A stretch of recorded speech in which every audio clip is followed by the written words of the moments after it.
Trauma is a tricky thing to discuss. Why, you may ask? Well, because trauma is different for every single person. Every relationship is different. Every situation is unique. So you may think that you're alone and that no one understands how you feel. But while we did say that every relationship is unique, there have been victims that have had the same feelings as you. With that said, what we have come up with is a list of methods to heal narcissistic abuse and trauma that can help you become a better you, maybe even better than the pre-narcissistic relationship or marriage. Narcissistic people create these voids in us that can be hard to fill, but it is certainly not impossible. It is truly possible to find ourselves again and become who we were and improve. We understand that recovering from abuse is a long process, but we are here for you. We want to tell you that we are proud of you for taking the major step of leaving an abusive relationship and listening to these tips on healing from narcissistic abuse. Number 1. Acknowledge and let go of your self-criticism. One of the first things people have a tendency to do after a relationship or marriage has ended is blame themselves. If you find yourself saying, maybe I shouldn't have been so hard on them, or maybe I was the actual abuser, was I hurting them? We want you to understand that you are not the reason for their abusive behavior. It is important to understand that you did the right thing by leaving and acknowledging that. You will only begin the healing process by accepting who is truly at blame and freeing yourself of those negative thoughts and self-doubts. Many victims also blame themselves and self-criticize for allowing the relationship to carry on as long as it did. That is also not a reason to carry those negative thoughts around. It is understandable to stay with someone you are used to and comfortable with. You are on your own way to healing from narcissistic abuse by acknowledging yourself in a position of power instead of being controlled. Number 2, praise yourself for your mistakes. In a narcissistic relationship, you are constantly punished for mistakes you make, big or small. You are consistently gaslighted and made to feel your mistakes are worse than they are. With a mindset like that embedded into your brain, you become terrified to make mistakes and over time may find yourself punishing yourself. An important way to break free of the trauma of emotional abuse is to praise yourself for making those mistakes and allowing yourself to accept them. It is important to give yourself daily admiration for being you completely and allowing the mistakes to shape you into the person you want to become.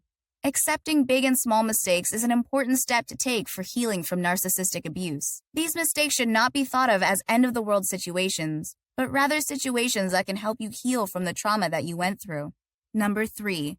Allow yourself to process all of your emotions. Emotions are a complicated and difficult part of breakups to discuss. What we mean is that it can be hard to exactly describe how you feel, especially if you don't know exactly yourself. It is crucial for the process of healing to not put your feelings on the back burner. Many victims seem to do this often because they don't want to bombard their friends and family with the emotions of their breakup. It is extremely important to get those feelings out, whether it is writing, talking to a loved one who is willing to listen, or seeking professional help. It is always important to let these feelings out. A great way to look at it is that you are finally in a situation where you can finally have the freedom to have as many feelings as you want. So it's important to get all of those bottled up ones released. Once you start to embrace all of the grief, anger, resentment, or happiness that is flowing through you, you can finally begin to fully get through your narcissistic abuse recovery.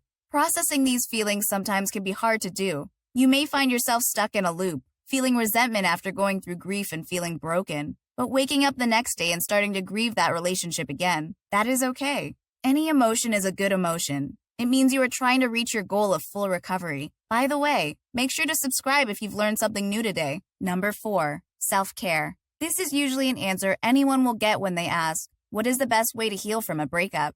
Well, that's because it's true. Practicing self-care and earning your self-love is an impactful, important method to heal narcissistic abuse and trauma. Many times, victims will try to distract themselves and find new things to do and put their well-being last. After going through a traumatic situation such as narcissistic and emotional abuse, you forget what it was like to love yourself because you have had someone telling you that true love only came from them. Some of the ways to practice self-care and self-love are doing things that make you feel at ease and releasing some of the serotonin that you kept in for so long. Doing these activities, even if it means a long, relaxing bubble bath, will be reminders for why you made the best decision of leaving. If your significant other always outdone the things that you enjoyed, make sure to do those things and do them with happiness. Number 5, seek professional help. As mentioned in the beginning, every relationship is different, and that can be difficult. You may feel alone and that no one truly understands what you're going through. Sometimes none of your friends or loved ones have happened to have gone through the pain of emotional abuse, and you understand you can't fault them for that. If you are a victim of narcissistic abuse and you feel like you need help processing these emotions and you are alone, it may be time to seek professional help for this. Victims, at times, will refuse professional help because they see it as a sign of weakness, or they think they are fine doing it on their own. Taking the step to getting professional help is very difficult, and it takes a strong person to do that.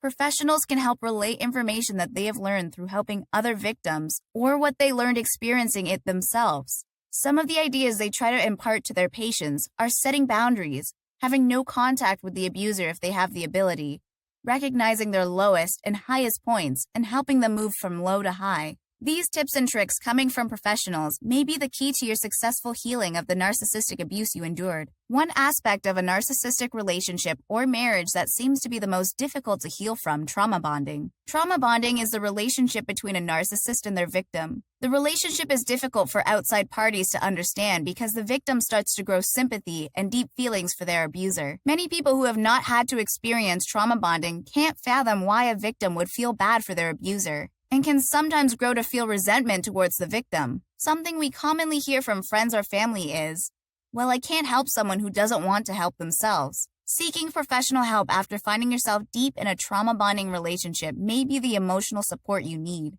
Professionals understand how hard trauma bonding can be to break. They also know it takes quite a bit of time to break down those feelings of need and attachment the victim has with their abuser. That's why it's sometimes better to seek professional help when these feelings run deep, like the ones you may be experiencing now. Number 6. Using your experience to help others. We wanted to save this one for last because we see this as the most important.